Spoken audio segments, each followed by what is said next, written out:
Tēnā rā koutou, Aotearoa. Now, we all know that this global crisis has meant huge personal changes for all of us. And from my bubble to your bubble, I hope you're doing okay. But through this time, New Zealand has shown amazing fortitude and strength. I mean, we are definitely stronger together. And this series is about a special shout out to our community and public service workers who are doing extraordinary work to make sure that we are all safe and that we are all well. Now, these people are nothing short of exceptional. And at a time like this, nothing matters more than our people. He aha te mea nui tā tātou iwi. Our people matter. So let's meet some of them. Today, it's Rose from Gisborne. Let's see how she's been helping her local community.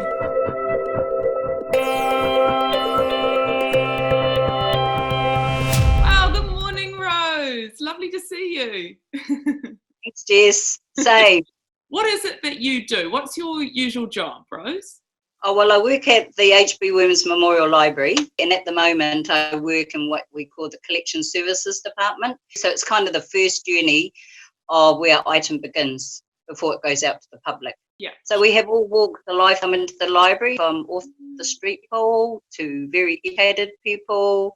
So it's all ranges of business people to people who don't work.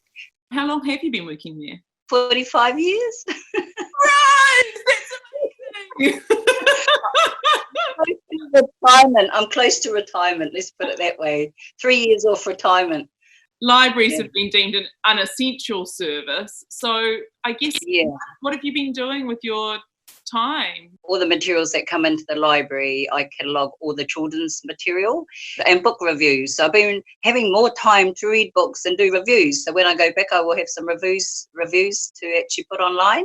But I know that doing that library work isn't all you've been doing from home. You've actually taken on a big other responsibility. Can you talk to me about that? Oh, yes. So the Gisborne District Council put together a project that we ring all the 65-year-olds in our community. And so then I volunteered and said, okay, I'll come on board and do the phoning. And so therefore it's been just full on, where you get quite committed to the list and try and get them done because there's thousands of names.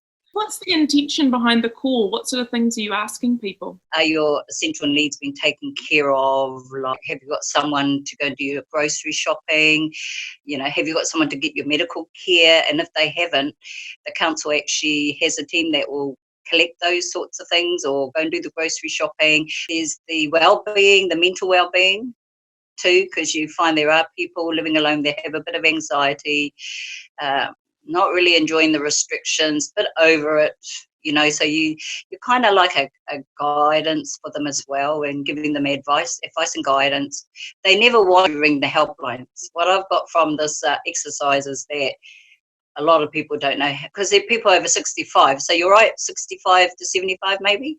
Anybody over that, they don't want to go online.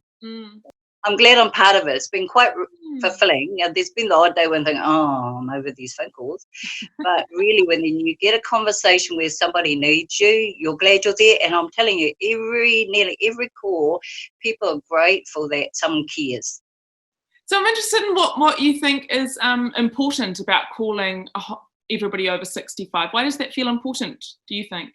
You know, I think it's really important because it's just knowing that someone cares for you, because there are people that are lonely. Even if they're 65, they're living alone. You don't know what their mental state is. And when I first started ringing, I just thought, oh, this is just a task I'll do. But then I got quite emotional about it and got quite teary-eyed sometimes, like, I'm so glad I'm doing this work. The work can be ugly at times. And so I've just heard, watched, and through my phone calls have found many people have been helped, not just by social services, by neighbours, friends. So I think that's the most important thing that this world needs is attitude change, more kindness, more patience with each other. I'm so grateful that you're doing this work, Rose. You sound like you're doing an extraordinary job of making everybody feel seen and appreciated and listened to. Okay. Thank you so much for your time, Rose. You've been amazing. You have a wonderful rest of your day. And you too. And thank you for everything you're doing for all of the elderly people in your community. I think it's extraordinary.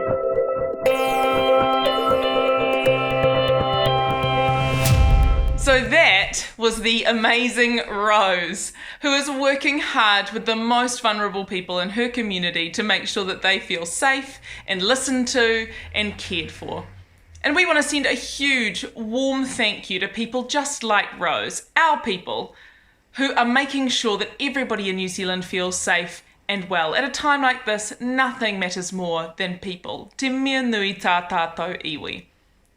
So if you want to hear more amazing stories like Rose's, go to www.ourpeoplematter.nz, where you can also send your own message of support to our community and public service workers who are working hard every day to keep New Zealand safe. Let's show them we're here for them, every single step of the way.